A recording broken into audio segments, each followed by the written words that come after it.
दोस्तों, स्वागत है आपका एक बार फिर भगवान की वाणी आकाशवाणी द मैसेज में। दोस्तों, अब शुरू करते हैं ज्ञान की बात, लेकिन उससे पहले जिसने भी चैनल को सब्सक्राइब नहीं किया है वो चैनल को सब्सक्राइब कर आकाशवाणी परिवार का हिस्सा बने। आपके इस अमूल्य योगदान का आकाशवाणी द मैसेज दिल से आभार व्यक्त करता है। तो चलिए वीडियो शुरू करते हैं। रामायण भारत के सबसे प्रसिद्ध ग्रंथों में से एक है। भारत में रामचरितमानस का पाठ पूरी आस्था के साथ होता है। महर्षि वाल्मीकि द्वारा रामायण में भगवान राम की संपूर्ण जानकारी लिखी गई है, लेकिन कुछ लोग भगवान के होने पर ही सवाल उठाते हैं और रामायण को केवल कहानियों से भरी किताब मानते हैं। लेकिन क्या होगा जब हम आपके सामने इसके सत्य होने के सबूतों को आपको बताएंगे, जिसका हर एक सबूत इसके सत्य होने की ओर इशारा करता है। आज हम वैज्ञानिक अध्ययनों के आधार पर यह सिद्ध कर देंगे कि रामायण में वर्णित घटनाएं पूर्णतः सत्य है। रामायण के अनुसार भगवान राम ने अधर्मी रावण को मारकर धर्म की स्थापना की थी। ज्यादातर लोगों का सवाल होता है, क्या भगवान राम वाकई धरती पर पैदा हुए थे? क्या वास्तव में रावण के 10 सिर और 20 भुजाएं थी? क्या हनुमान जी अपनी इच्छा से अपना रूप बदल सकते थे? रामायण को पूरा ध्यान लगाकर पढ़ना चाहिए और साफ सफाई का विशेष ध्यान रखें। आज हम आपको रामायण काल के सबूतों के बारे में जानकारी देंगे। रामायण की वास्तविकता का पहला सबूत है रावण का महल। लंकापति रावण के महल के अवशेष आज भी मौजूद है। यह वही महल है जिसे हनुमान जी ने लंका के साथ जला दिया था। रामायण में लंका दहन को रावण के विरुद्ध राम जी की पहली जीत कही जा सकती है। महाबली हनुमान जी के इस पराक्रम को देखकर वहां के सभी निवासी कहने लगे कि सेवक इतना शक्तिशाली है तो स्वामी की ताकत का अंदाजा लगाया जा सकता है। कहा जाता है कि आज श्रीलंका में जो सिगिरिया नाम की जगह है, वहां ही रावण का महल हुआ करता था। रावण का महल जिस चट्टान पर था वो बहुत ही दुर्गम स्थल है। कहा जाता है कि सिगिरिया ही वह स्थान है जहां रावण रहता था। रावण का लग्जरी महल अब खंडहर हो गया है। कहा जाता है कि श्रीलंका में रावण के महल के कुछ अवशेष मिले हैं और आज भी रावण के साम्राज्य को लेकर रिसर्च जारी है। इसको लेकर समय समय पर नए खुलासे होते रहते हैं। अब बात करते हैं रामायण के दूसरे सबूत सुग्रीव की गुफा की। सुग्रीव अपने भाई बाली से डरकर जिस कंदरा में रहता था उसे सुग्रीव गुफा के नाम से जाना जाता है। यह ऋष्यमुख पर्वत पर स्थित थी। ऐसी मान्यता है कि दक्षिण भारत में प्राचीन विजयनगर साम्राज्य के विरूपाक्ष मंदिर से कुछ ही दूर पर स्थित एक पर्वत को ऋष्यमुख कहा जाता था और यही रामायण काल का ऋष्यमुख है। मंदिर के निकट सूर्य और सुग्रीव आदि की मूर्तियां स्थापित हैं। बाली के डर से सुग्रीव जिस गुफा में रुके थे वह गुफा आज भी मौजूद है। रामायण के अनुसार बाली ने तुदुम्बी नामक राक्षस को मारकर उसका शरीर कुछ दूर फेंक दिया था। हवा में उड़ते हुए तुदुम्बी के खून की कुछ बूंदें मातंग ऋषि के आश्रम के ऊपर गिर गई। ऋषि ने अपने तप के बल पर यह जान लिया कि यह किसकी हरकत है। फिर क्रोधित ऋषि ने बाली को शाप दिया कि वह कभी भी ऋषि के पर्वत के क्षेत्र में आएगा तो उसकी मृत्यु हो जाएगी। सुग्रीव को राज्य से निकाले जाने पर वह इसी जगह आए थे, क्योंकि वह जानते थे कि बाली यहाँ नहीं आ सकता। यहीं पर उनकी मुलाकात राम जी से हुई। बाद में राम जी ने बाली का वध किया और सुग्रीव को किष्किंधा का राज्य दिया था। अब बात करते हैं रामायण के सबसे बड़े सबूत राम सेतु की, जिसका निर्माण त्रेता युग में भारत और श्रीलंका के बीच किया गया था। इसकी लंबाई 100 योजन यानी के लगभग 1200 किलोमीटर बताई जाती है और यह 10 योजन चौड़ा था। राम सेतु भारत के तमिलनाडु में पंबन द्वीप या रामेश्वरम द्वीप और श्रीलंका में मन्नार द्वीप के बीच प्राकृतिक खनिज मिनरल शोलों की एक श्रृंखला है। लेकिन अब इस पुल की लंबाई करीब 30 मील यानी 48 किलोमीटर ही रह गई है। रामेश्वरम मंदिर के रिकॉर्ड से पता चलता है कि 1480 ईस्वी तक राम सेतु पुल समुद्र तल से ऊपर था। रामायण के समय राम सेतु भारत और श्रीलंका के बीच एक कड़ी के रूप में काम करता था।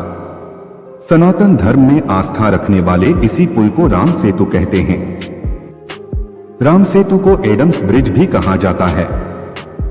15वीं शताब्दी तक यह पैदल पार करने लायक था। एक चक्रवात के कारण यह पुल अपने पूर्ण स्वरूप में नहीं रहा। राम सेतु एक बार फिर सुर्खियों में तब आया जब नासा के उपग्रह द्वारा लिए गए फोटो मीडिया में सुर्खियां बने थे। समुद्र पर बने सेतु को राम जी की दूसरी विजय कहा जा सकता है, क्योंकि रावण को विराट समुद्र की तरफ से किसी से कोई खतरा नहीं था। रामायण के अगले सबूत में नाम आता है पानी में तैरने वाले पत्थरों का। राम सेतु पुल के पत्थर पानी पर तैरते थे। सुनामी के बाद रामेश्वरम के उन पत्थरों में से कुछ जमीन पर आ गए थे। शोधकर्ताओं ने जब उन्हें दोबारा पानी में फेंका तो वह तैर रहे थे, जबकि दूसरे पत्थर पानी में डूब जाते थे। नल और नील की उपस्थिति में वानर सेना ने 5 दिन में यह पुल तैयार किया था। रामेश्वरम में आई सुनामी के दौरान यह पत्थर दिखाई दिए थे। आज भी कई साधु संतों के पास इस तरह के पत्थर है। अगला सबूत है रामायण काल में लंका जलने के अवशेष आज भी है। रामायण के अनुसार राक्षसों ने बजरंग बली की पूंछ में कपड़ा और तेल लपेटकर पूरी लंका में घुमाया। सीता जी को भी हनुमान के पूंछ में आग लगाने की सूचना मिली तो माता सीता ने अग्निदेव से प्रार्थना की कि हे अग्निदेव, यदि मैं सच्ची पतिव्रता हूँ तो आप मेरे पुत्र हनुमान को अपने तेज से पीड़ित मत कीजिएगा। हनुमान जी ने पूरी लंका का निरीक्षण कर समस्त लंका को आग लगा दी थी, जिसके प्रमाण आज भी उस जगह से मिलते हैं। जलने के बाद वहां की मिट्टी काली हो गई थी, जबकि उसके आसपास की मिट्टी का रंग वैसा ही है। रामायण कालीन हवाई अड्डे जो रामायण के होने की कहानी बयां करते हैं। श्रीलंका की रामायण अनुसंधान टीम ने रावण के रामायण काल के 4 हवाई अड्डे खोजने का दावा किया है। पिछले 9 वर्षों से यह कमेटी श्रीलंका के कोने कोने की छानबीन कर रही थी। यहाँ उन्हें कई जानकारी और अवशेष मिले, परंतु पिछले 4 सालों में लंका के दुर्गम स्थानों की खोज के दौरान रावण के 4 हवाई अड्डे हाथ लगे। कमेटी के अध्यक्ष का कहना है कि रामायण की लंका वास्तव में श्रीलंका ही है। यहाँ उसानगोड़ा, गुरुलोकोथा, तोतुपोलाकंदा और वरियापोला नामक 4 हवाई अड्डे मिले हैं। रामायण के अगले सबूत के तौर पर मौजूद अशोक वाटिका। अशोक वाटिका आज भी लंका में स्थित है, जहां रावण ने सीता माता को हरण करने के पश्चात कैद कर रखा था। ऐसा माना जाता है कि एलिया पर्वत की एक गुफा में सीता माता को रखा गया था, जिसे सीता एलिया नाम से जाना जाता है। यहाँ सीता माता का एक मंदिर भी है, जिसे विरांगटोक कहते हैं, जो वहियांगना से 10 किलोमीटर दूर है। यहीं पर सीता जी का अपहरण कर पुष्पक विमान को उतारा था। जहां सीता माता को ले जाया गया उस जगह का नाम गुरुलकोटा है, जिसे अब सीतोकोटुआ के नाम से भी जाना जाता है। रामायण का अगला सबूत है संजीवनी बूटी पहाड़। आप सभी संजीवनी बूटी के बारे में तो जानते ही होंगे। जब लक्ष्मण जी को शक्ति बाण लगा था तो इसी बूटी से उनके प्राण वापस आए थे। आपको जानकर हैरानी होगी कि आज भी इस जगह यह पर्वत मौजूद है। रामायण में संजीवनी बूटी से लक्ष्मण के प्राण वापस लाने और हनुमान जी द्वारा पहाड़ लाने के बारे में सभी जानते हैं। सुषेण वेद ने संजीवनी को चमकीली और विचित्र गंध वाली बूटी बताया है। संजीवनी पर्वत आज भी श्रीलंका में मौजूद है। बाद में हनुमान जी ने इस पहाड़ के टुकड़े कर इसे श्रीलंका में फेंक दिया था। जहां जहां इस पहाड़ के टुकड़े गिरे वहां के पेड़ पौधे और जड़ी बूटी बाकी जगहों से अलग होती है। अगला सबूत है दीवरुमपोला। यह वही जगह है जहां रावण से सीता जी को बचाने के बाद भगवान राम ने उन्हें अपनी पवित्रता दिखाने को कहा था, जिसके लिए सीता जी को अग्नि परीक्षा देनी पड़ी थी। आज भी यहाँ वह पेड़ मौजूद है जिसके नीचे सीता जी ने यह परीक्षा दी थी। उस पेड़ के नीचे लोग आज भी जरूरी फैसले लेते हैं। अगला सबूत है हनुमान जी के पैरों के निशान। दुनिया भर में ऐसे कई स्थान हैं जहां पर किसी बड़े जीव के पैरों के निशान मिले हैं। लोगों का मानना है कि यह पैरों के निशान हनुमान जी के हैं। श्रीलंका में हनुमान जी के पद चिन्ह मौजूद है। हनुमान जी ने जब सीता जी की खोज के लिए समुद्र पार किया था तो उन्होंने विशाल रूप धारण किया था। फिर वह आकाश मार्ग से समुद्र पार करके श्रीलंका पहुंच गए थे। ऐसा कहा जाता है जहां उन्होंने पहले कदम रखे वहां उनके पैरों के निशान बन गए। यह निशान आज भी वहां मौजूद है। मलेशिया में भी हनुमान पद चिन्ह के बारे में बताया जाता है। मलेशिया के पेनांग में एक मंदिर के अंदर हनुमान जी के पैरों के निशान हैं। लोग अपने अच्छे भाग्य के लिए इस पद चिन्ह पर सिक्के चढ़ाते हैं। अगला सबूत है कोणेश्वर मंदिर। रावण भगवान शिव जी की पूजा करते थे। उसने भगवान शिव के लिए यह मंदिर बनवाया था। यह एकलौता मंदिर है जहां भगवान से ज्यादा उनके भक्त रावण की आकृति बनी हुई है। इसी मंदिर में बनी एक आकृति में रावण के 10 सिरों को प्रदर्शित किया गया है, जो बताती है कि रावण के 10 सिर थे। अगला सबूत है पंचवटी। आज भी नासिक के पास पंचवटी तपोवन है, जहां अयोध्या से वनवास काटने के लिए निकले भगवान राम, सीता माता और लक्ष्मण रुके थे। यहीं पर लक्ष्मण जी ने शूर्पणखा की नाक भी काटी थी। रामायण के एक और सबूत में नाम आता है जानकी मंदिर का। नेपाल के जनकपुर शहर में जानकी मंदिर है। रामायण के अनुसार सीता माता के पिताजी का नाम जनक था और उन्हीं के नाम पर इस शहर का नाम जनकपुर रखा गया था। साथ ही सीता माता को जानकी के नाम से भी जाना जाता है, इसलिए इस मंदिर को जानकी मंदिर कहते हैं। यहाँ हर रोज दर्शन के लिए हजारों श्रद्धालु आते हैं। अगला सबूत है रामलिंगम। रावण को मारने के बाद भगवान राम को पश्चाताप करना था, क्योंकि उन्होंने एक ब्राह्मण को मारा था। इसके लिए उन्होंने शिव की आराधना भी की थी।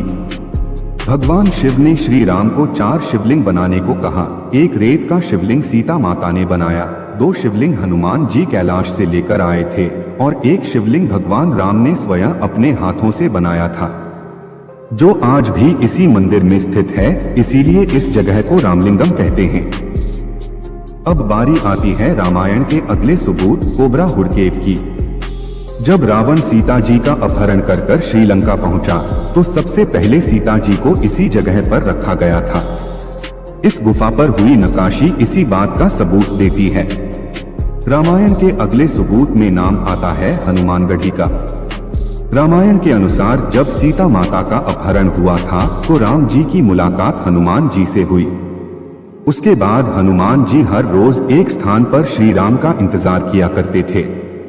आज उस स्थान को हनुमानगढ़ी के नाम से जाना जाता है। रामायण में भी इसका उल्लेख किया गया है। रामायण का अगला सबूत है लेपाक्षी मंदिर। जब रावण सीता माता का हरण करके ले जा रहा था, तब जटायु ने रावण को रोकने की बहुत कोशिश की थी, लेकिन वह अपनी इस कोशिश में सफल नहीं हो पाए। रावण ने उन्हें मार गिराया, लेकिन जहां जटायु गिरे थे, आज उस जगह को लेपाक्षी मंदिर के नाम से जाना जाता है। रामायण का अगला सबूत है विभीषण का महल। रावण की मृत्यु के बाद राम जी ने लंका का राजपाट विभीषण के हाथों सौंप दिया था, जिसके बाद विभीषण ने कलानिया नदी के करीब एक महल का निर्माण करवाया था, जिसका सबसे बड़ा सबूत हाल ही में मिला था। शोधकर्ताओं की एक कमेटी जब वहां पर जांच कर रही थी, तब वहां पर महल के बहुत सारे अवशेष मिले हैं, जो यह सबूत देते हैं कि यहाँ विभीषण का महल था।